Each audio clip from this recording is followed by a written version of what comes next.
Ethan sat in the dark room, staring at his laptop screen.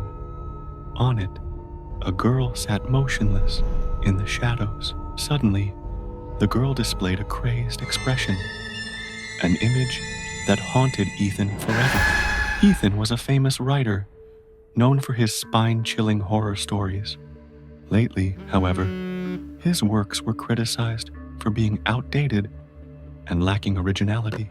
The pressure from readers and the constant urging from his publisher had worn him down. Every night, Ethan sat in front of his laptop until dawn, reading through hundreds of terrifying tales, but none of them felt fresh or disturbing enough to stir anything in him.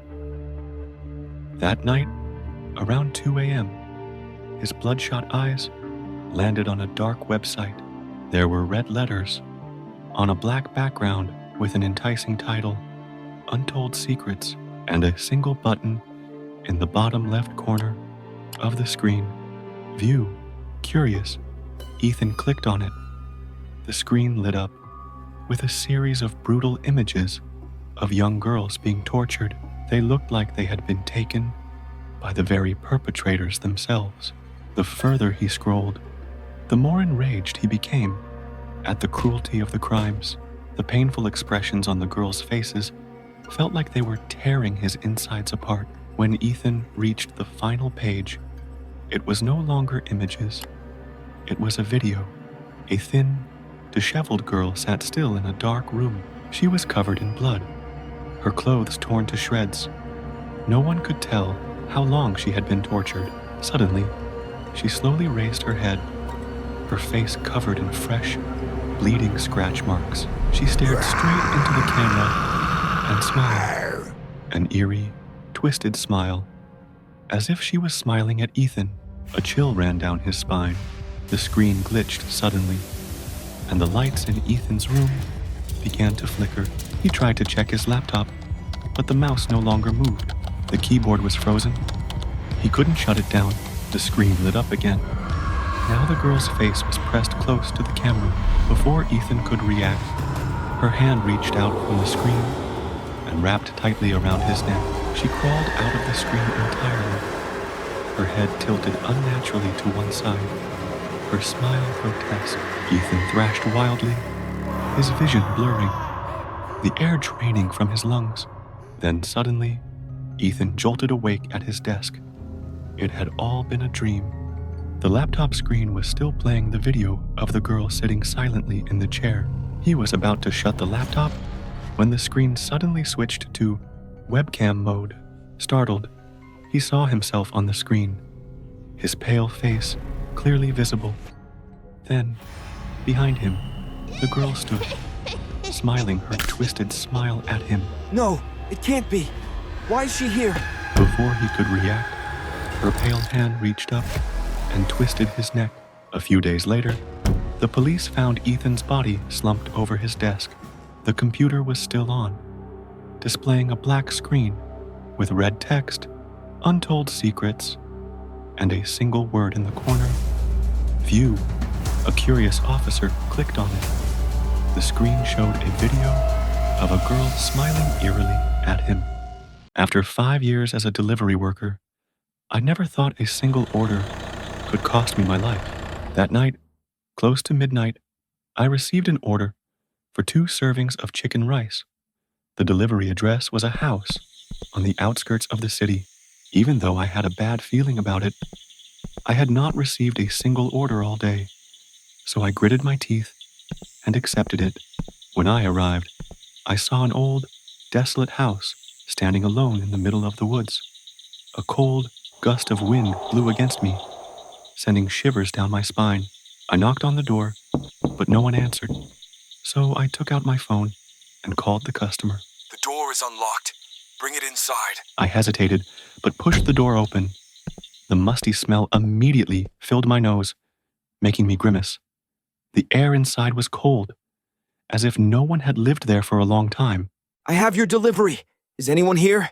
At that moment, the sound of a knife chopping down on wood, thick, heavy, and sharp, resounded from a room inside. I jumped, my heart pounding. Carefully, I tiptoed toward the door, and the scene before me made my stomach churn. A man was chopping a human arm. On the table, severed body parts were laid out in pieces.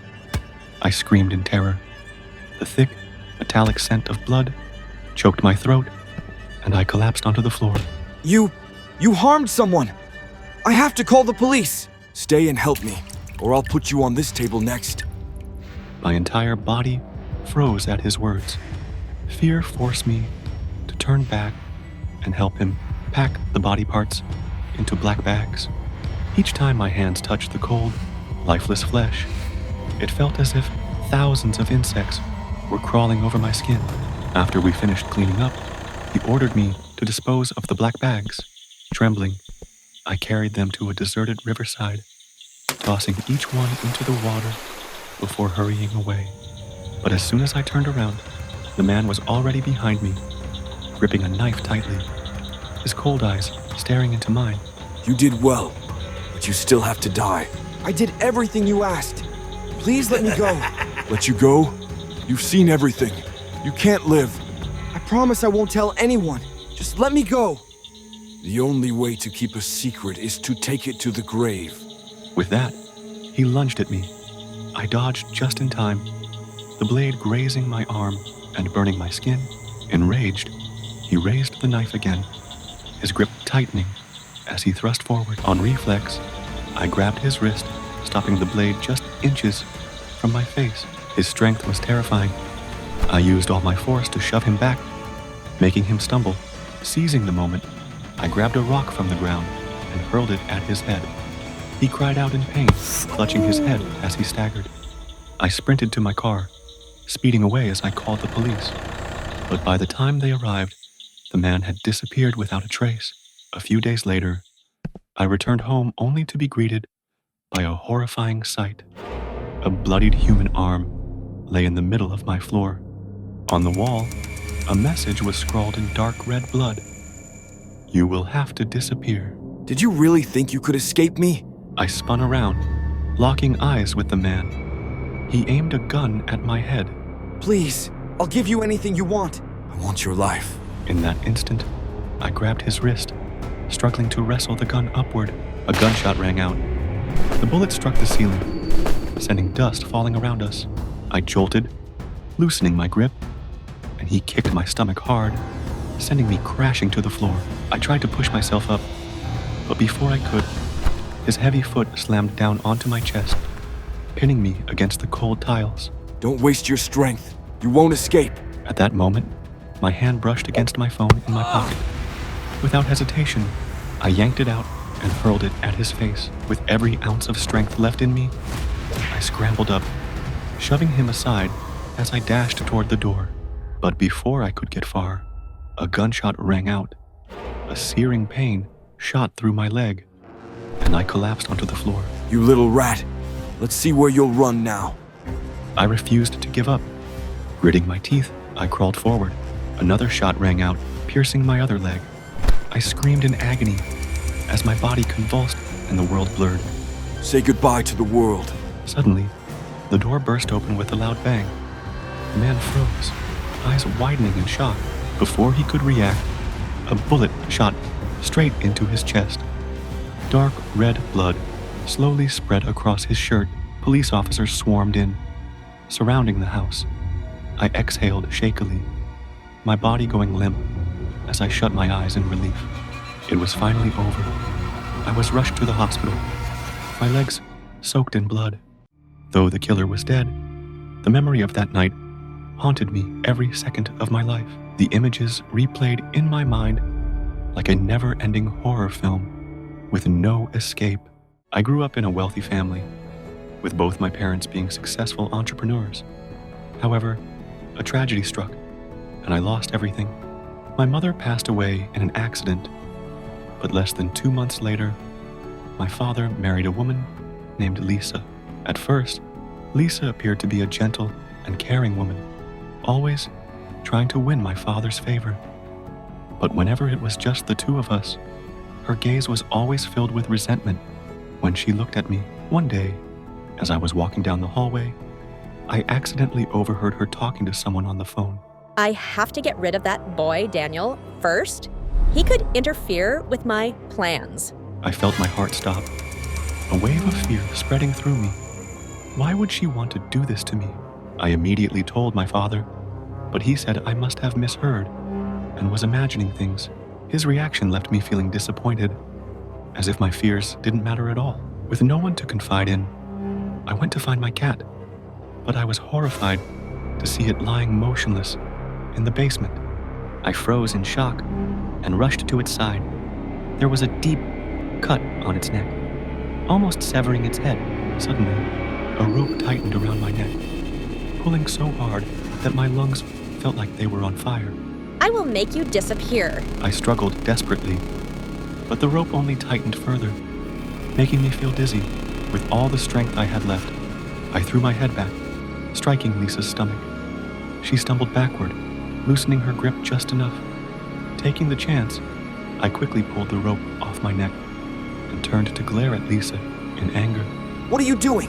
Why are you doing this to me? You've been in my way for too long. I don't want to see you anymore. You were the one who killed my cat? That's right. And not just the cat, you're next. With that, she lunged at me, grabbing my throat and slamming me against the wall. Her fingers tightened around my neck, cutting off my air. My breaths became short and ragged. Clenching my fist, I used all my strength to punch her directly in the eye. She cried out in pain and loosened her grip. Seizing the opportunity, I kicked her away and lunged for a hammer on the nearby shelf. Stop! Don't come any closer! Lisa pulled out a knife from her pocket and charged at me like a wild beast. Panicked, I instinctively raised the hammer and swung it down on her head. Terrified, I let go of the hammer, my legs shaking as I stared at her motionless body. Daniel, what have you done? I didn't mean to. She wanted to harm me? Shut up. Lisa could never have harmed you. I watched him in despair. No matter how much I explained, he wouldn't believe me. Lisa died on the way to the hospital, and my father, without hesitation, handed me over to the police. After investigating, the police found messages between Lisa and her lover, plotting to harm my father and me for our wealth. Lisa secretly poisoned my father's daily milk and then planned to get rid of me to secure the inheritance. This poison had a slow effect, gradually weakening the body over time without arousing suspicion. When my father learned the truth, he was devastated, blaming himself for being so blindly trusting. As for me, even though I was cleared of all charges, the wounds in my heart never healed.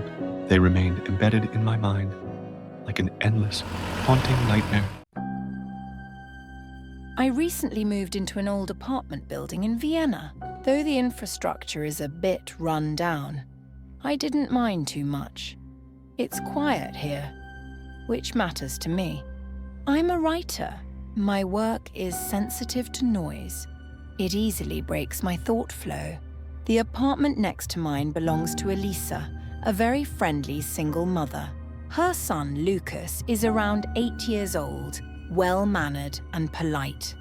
At the end of the hallway lives Konrad Weiss, a man in his late 20s, tall and thin, with hair that always covers his face. No one knows what he does for a living.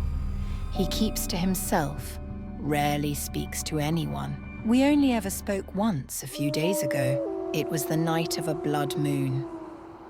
I went out onto the communal balcony to get a good view and snap some photos.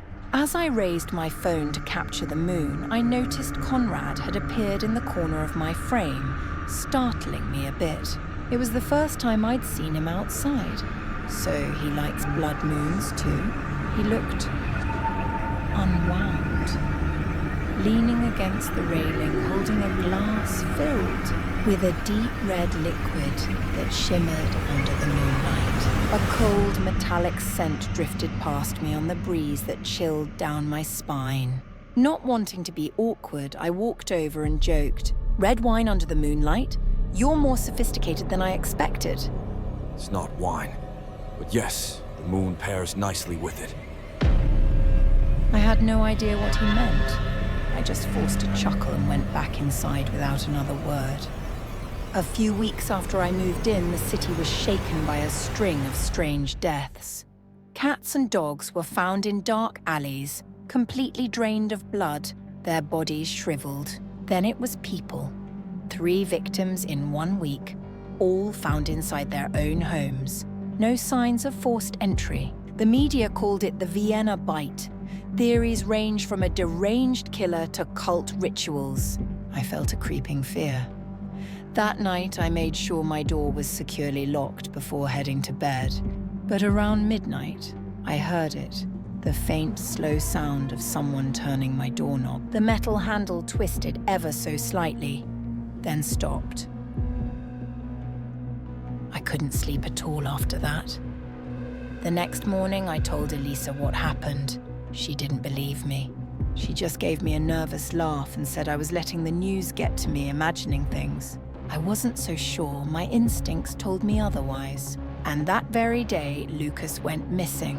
Eliza had stepped out without locking the door, leaving Lucas at home alone.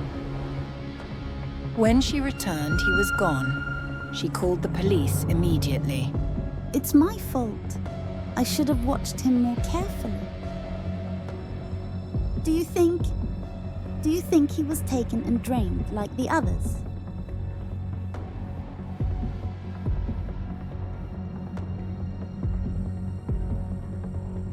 Drained? Something stirred in my gut. When the police arrived, I told them to check Conrad's apartment. They broke down the door, and what we saw was a glimpse of hell. Dozens of blood bags, jars of organs floating in strange fluids, a notebook filled with detailed entries on each victim, and in the center of the room, a bed. Lucas was there, unconscious but alive. His mouth was taped shut, his wrists and ankles bound. Thank God he was still breathing. In the inner room, they found Conrad. He was asleep, standing upright in a coffin, arms folded across his chest. Conrad was arrested. He showed no remorse. He was diagnosed with paranoid delusions. He claimed to be a vampire, said he needed to consume blood to prevent his body from decaying. He had killed others before moving to our area. Eventually, he was sentenced to life in prison. It's a fitting end. After that, Lucas suffered serious psychological trauma. Elisa decided to move away to get better care for him. He stopped talking to me the way he used to. His eyes seemed deep, hollow. I stayed behind, still living here, and still writing. But now and then, around 3 a.m., I swear I hear the slow, deliberate turn of a doorknob. Have you ever done something so terrible that you created false memories to hide the truth? I am Luna, living with my husband in a suburban neighborhood. That afternoon, while watering the flowers, I noticed signs that the soil in the garden had been disturbed, as though someone had tried to bury something beneath it. I immediately grabbed a shovel and dug up the soil, but found nothing. What are you doing? At that moment, the new neighbor, who had just moved in, walked by and struck up a conversation with me. I was just planning to plant some flowers. Is there something you need? I've just moved here and don't know anyone. I saw you in the garden and thought I'd come over and chat for a bit. After he said that, he approached and touched my hand, which made me flinch and step back in fear. Just then, my husband returned home. I quickly said goodbye to the neighbor and went inside with my husband. That evening, when I told my husband, he seemed irritated and said I was being overly suspicious. But I couldn't sleep, as an uneasy feeling rose in my chest. I had barely fallen asleep when I suddenly woke up gasping for air. My husband's face was right next to mine, his hands tightly around my neck, his eyes filled with hatred. Give me back my life. I struggled, feeling suffocated, nearly choking from the pressure. When I snapped awake in panic, my husband was no longer beside me. I looked at the clock. It was 9 a.m. He must have gone to work already. I decided to go out into the garden to get some fresh air and shake off the terrifying feeling. As soon as I opened the door, I saw the neighbor and his wife standing outside. Hello. We're planning to renovate our house. We wanted to come over and get some ideas on how you decorate your home. Would that be all right? So, he had a family. My husband was right. I had just overthought everything. Of course, come on in. But once inside, I had the unsettling feeling that they were looking for something. It made me feel confused and uncomfortable. When we entered the kitchen, the neighbor opened the refrigerator and his expression changed instantly. He turned to his wife and screamed that there was a body in the fridge. Suddenly, a sharp pain shot through my head, and countless memories flooded back. A few days earlier, I had discovered my husband's affair, and during an argument, I had unintentionally killed him. To avoid being caught, I hid the body in the fridge and dug up the garden to bury it. But overwhelmed with grief, I had completely forgotten what I had done. I began to have hallucinations, believing my husband was still by my side. I dragged my weary feet forward. I hadn't eaten in days. My strength was running out. But I didn't dare stop because I knew if I gave up now, I would die, and it would be a terrible death. Please, help me. I'm here.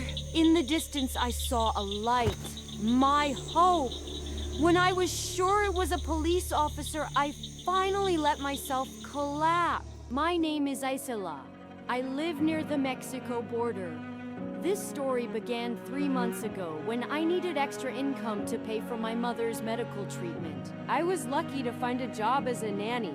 They were looking for someone healthy and fluent in English. The requirements seemed easy compared to the offered salary of $2,000 a month. So I didn't hesitate to apply. They asked for my medical records and said they'd pick me up in a few days. When we met, they were warm and welcoming.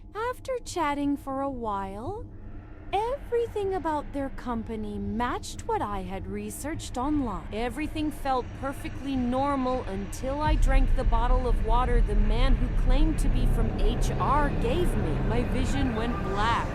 I remembered nothing. When I came to, my whole body ached. I looked around, and dozens of girls were tied up. I looked down and realized I was too. That's when I knew I had been tricked. I screamed, but nothing helped. A woman beside me told me not to waste my strength. No one outside could hear us. Her name is Nana, and she had been kidnapped 2 days earlier, just like me. Trying to stay calm, I looked around more carefully. There were 4 of us total. All women, and some of them pregnant. Nana told me the kidnappers were forcing women to give birth so they could sell the babies afterwards. They targeted women who were healthy, attractive, or already expecting. As we were still talking, one of the kidnappers suddenly came and dragged me out. They took me to a different room filled with medical tools and torture devices. I was terrified, but I fought back with all I had. They had no intention of letting me go. When persuasion didn't work, they turned to violence. I was beaten, shocked with electricity, and tortured repeatedly. Oddly, they never harmed our internal organs. They even made sure we ate well because they knew pregnant women or those preparing for pregnancy needed proper nutrition. That might be why many of the others didn't dare to run. But I knew I needed to survive first, so I pretended to cooperate. I ate, regained my strength, and waited for a chance to escape. Eventually, they started trusting me more. One day, I noticed cracks in the wall, behind which was a path into the forest. I tried to convince the other women to escape with me. Lucy and Marie were already pregnant. They didn't want to risk their babies. Only Nana agreed to come with me. Tonight was the night. We didn't have much time. I had overheard the kidnappers say that Clients were coming tomorrow to choose a mother. We might be forced into egg harvesting, or worse. For days, Nana and I had used spoons to scrape the plaster off the wall and loosen the grip. Finally, we created a hole just large enough for an adult to squeeze through. We made it outside, into the free air, the free sky, the freedom I had dreamed of for over a month. But then, Nana accidentally stepped on a ground alarm. A loud siren blared. The kidnappers knew we were escaping. I heard shouting, curses, then gunshots. The kidnappers' footsteps grew louder and closer. Nana fell. She had been shot in the leg and was bleeding badly. She couldn't go on. She screamed at me, "Don't look back! Keep running, Isola! Run, then save us!" Now, I had a new mission. I had to escape to come back and rescue the girls. I have no idea how far I ran. I was starving, barely conscious, but I couldn't stop. Until finally I saw a U.S. Border Patrol car. Who are you? Hands up! Please, help me. I'm here. Relief washed over me. I knew I was safe now. I passed out instantly. I woke up in the hospital receiving treatment for my injuries and trauma and helping provide information for the investigation. Not long after, I received the news. The human trafficking ring forcing women to give birth had been taken down. Nana and the other women had been rescued. They were safe. I almost lost my daughter when I entrusted her to someone who seemed to be a very good person. I am Ava, a single mother who had just moved to this small neighborhood with my 6-year-old daughter, Emily. My neighbor was a woman named Grace, an insurance saleswoman. She was very friendly and had a gentle smile. She often brought cakes and fruits to us as gifts. After some time living here, Grace and I became close. Seeing me struggle to juggle work and taking care of Emily, Grace offered to look after Emily for me. Grace shared that she had 2 children of her own, but they had both drowned when they were young. Being around Emily helped her cope with the grief of losing her children. For that reason, Grace advised me to buy insurance for Emily, just in case something happened. I didn't think much about it and agreed immediately because I trusted Grace so much. Everything was fine until a few months later. That afternoon, I came home earlier than usual, but I didn't find Emily or Grace anywhere. Grace had left a note saying that she had taken Emily on a picnic by the lake on the outskirts of town. I called Grace several times, but no one answered. A sudden feeling of unease surged within me, as if something was about to happen. I rushed to drive out of town to search for them. The area around there was very desolate, nothing like a place where people would go for fun. Suddenly, I heard the sound of a child crying in the distance. I had a bad feeling and rushed towards the sound. What I saw before me was horrifying. Grace was holding my daughter's head and pushing it under the water.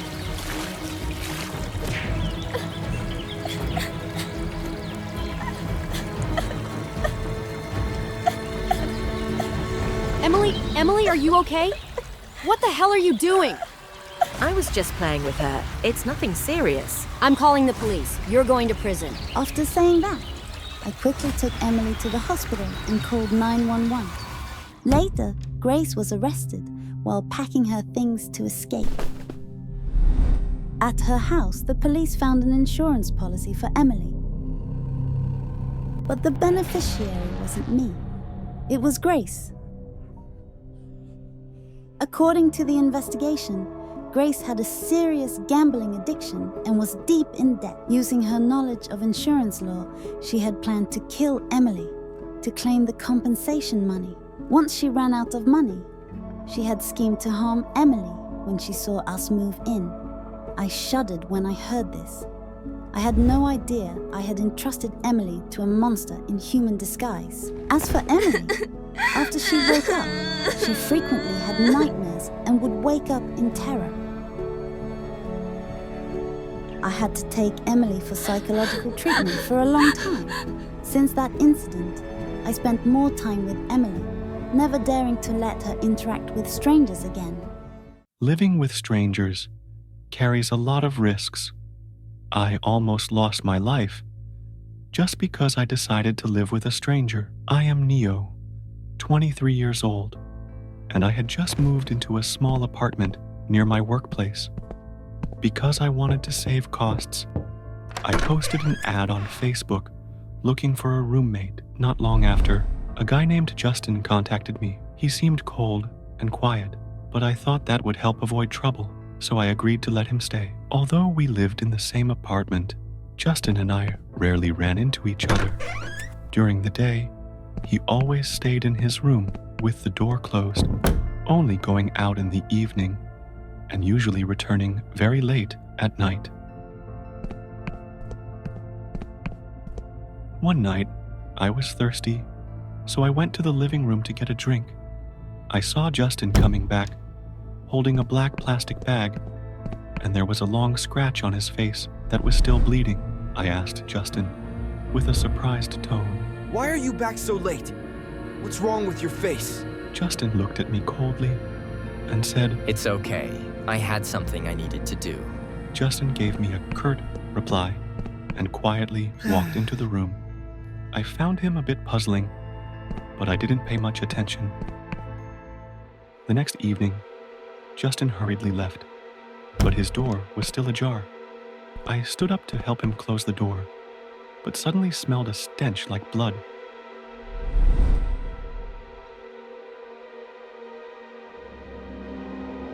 I curiously pushed the door open and stepped inside. The room was pitch dark. Groping for the switch next to the door, I turned on the light, and the room was instantly filled with brightness. A horrifying scene lay before me. On the table lay a dagger and a rough rope stained with dried blood. My heart suddenly pounded, and a cold shiver ran down my spine. On the wall, a whiteboard was covered with images of women, each marked with red pen strokes. My gaze unconsciously drifted down to the bottom of the trash can, and out of curiosity, I pulled it out, only to be horrified to discover a pair of pupils seemingly glaring at me. I felt a chill run down my spine, but before I could react, footsteps echoed outside the door. Justin coldly looked at me and said, "What are you doing here?" I pushed Justin's hand away, nervously stepping back. These are the people who have been reported missing on the news these past few days. You killed them! They all deserve to die. I nervously stepped back and looked at Justin, saying, You're a murderer. I'm calling the police. Justin smirked coldly. Then let's see if you can get out of here. He suddenly delivered a strong kick to my stomach. My whole body was thrown back, staggering before I felt hard. My back, hitting the edge of the table, accidentally brushed against the knife on the table, and I hurriedly grabbed it and lunged towards Justin. But he quickly seized my wrist and tightened his grip. I gritted my teeth and put all my strength into kicking Justin's shin. He groaned, bending down in pain, and I immediately turned around to run. Justin quickly regained his balance and lunged forward, kicking me hard in the back. I lost control, staggered, and fell heavily onto the floor. As soon as I turned around to get up, he rushed at me, pinning me down and throwing a series of punches at my face. I shouted angrily, Murderer, let me go now! Justin angrily replied, What do you know? They deserve to die. Traitors, liars. Just like my mother. She deceived my father, betrayed our family and Kia, and caused his death. His every word felt like a sharp, cold blade slicing through the air. I stood frozen, my heart pounding. I tried to stay calm and replied, Do you think doing this will be good for you? Or will it only make that obsession haunt you forever? Justin froze, his grip on my collar unconsciously loosening. A flicker of hesitation flashed in his eyes. I seized the opportunity, mustering all my strength to break free. I shoved him aside, desperately trying to escape his grasp, but Justin quickly caught on to my intention. He reached out and grabbed my ankle, sending a sharp pain shooting through my calf. Horrified, I realized that the blade in his hand had pierced deep into my flesh. A searing pain spread through my body, forcing me to collapse. Justin glared at me and said through gritted teeth, I didn't want to kill you, but you already know too much. He tightened his grip on the knife, slowly stepping toward me. My heart clenched, and my breath grew unsteady. I looked at him in fear and pleaded, Justin, stop before it's too late. Justin looked at me with disappointment and said, I can't turn back anymore. Just as the blade was mere inches from me, the door suddenly burst open. Police stormed in, their guns aimed directly at Justin. A police officer aimed his gun and shouted, Drop the weapon! Hands up now! The police rushed in, handcuffing Justin before dragging him out of the apartment. His face was pale, and his empty eyes glanced over me one last time. My breath was still unsteady, my heart pounding wildly in my chest. Just a few seconds later, and I might not have existed in this world anymore. Everything had finally come to an end, but my heart still felt heavy. It was like a nightmare I couldn't escape from.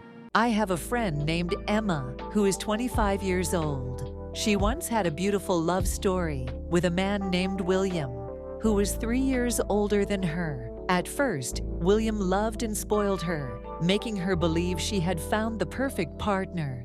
But soon, his love became suffocating and turned into a nightmare. William controlled Emma too much. He didn't let her meet her friends, not even her closest girlfriends. When she couldn't take it anymore, she decided to break up. But William didn't let her go easily. At first, he begged her desperately, but then he started threatening her. One day, he kidnapped Emma.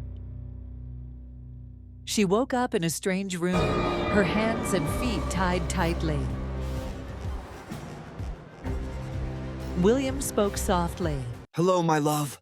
William's voice was gentle, but it sent chills down Emma's spine. She tried to move, but the ropes were too tight and hurt her wrists. Emma shouted angrily. Let me go, William! William tilted his head and smiled. You are mine. I won't let you leave me. He walked closer and touched her face. Emma tried to turn away, but she couldn't do anything. William wanted Emma to love him again and obey him. He clenched his teeth and said, Emma, say you love me. Say it! Emma struggled, but the more she resisted, the tighter he held her. She yelled, I hate you! I regret ever loving you! Hearing this, William's eyes filled with rage. He immediately slapped Emma hard. Emma felt a burning pain on one side of her face, and the sharp sting made her dizzy. William shouted angrily, I did everything for you. And you? You want to leave me? You betrayed me. Emma screamed back. William, you are crazy! You disgust me! William became more furious. He punched and slapped her repeatedly until her lips bled. The days after that were a never-ending nightmare. Whenever she resisted, he beat her, starved her, and left her weak and trembling. But after hurting her, he would hold her close, kiss her forehead, and comfort her like a child. Emma soon realized that the more she fought back, the more violent he became. She spoke softly. William, I'm sorry for hurting you. She knew she had to act the way he wanted, at least until she found a way to escape. Without waiting for his reaction, she smiled gently and said, These days, I realize that I still love you. William seemed surprised by her reaction. His eyes widened in shock. Even though she wanted to push him away, Emma held back. She had to think fast and find a way to escape this horrible place. William smiled happily. Good girl. I knew you still loved me. Emma then said softly, William, I want to hug you, but my hands are tied. Without hesitation, William untied her ropes. Emma watched as he loosened each knot, feeling relieved inside. She gave him a weak smile and whispered, Thank you, William. I love you. William smiled with satisfaction, stroking her head like a pet. Emma then saw a bottle of wine on the table. Slowly, she walked over and poured some into a glass. She handed it to William and smiled. William, I am really happy to be with you. William was completely off guard. he took the glass of wine from Emma's hand and brought it to his lips to drink. Seizing the moment, Emma grabbed the wine bottle and smashed it over his head.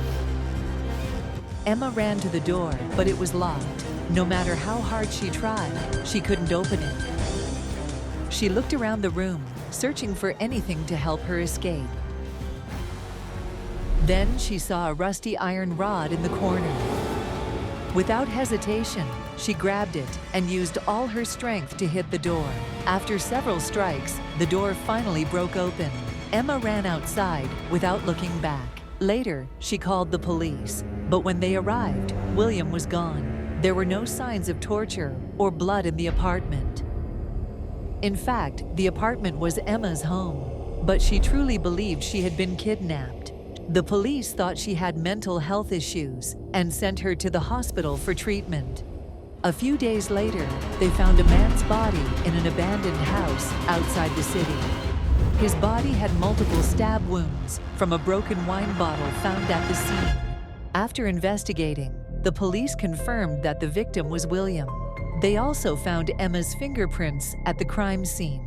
However, when they questioned her, she had no memory of killing William. After suffering such a huge trauma, Emma could no longer tell what was real and what was just a nightmare in her mind. Now she is in the hospital, receiving treatment for PTSD and paranoid disorder.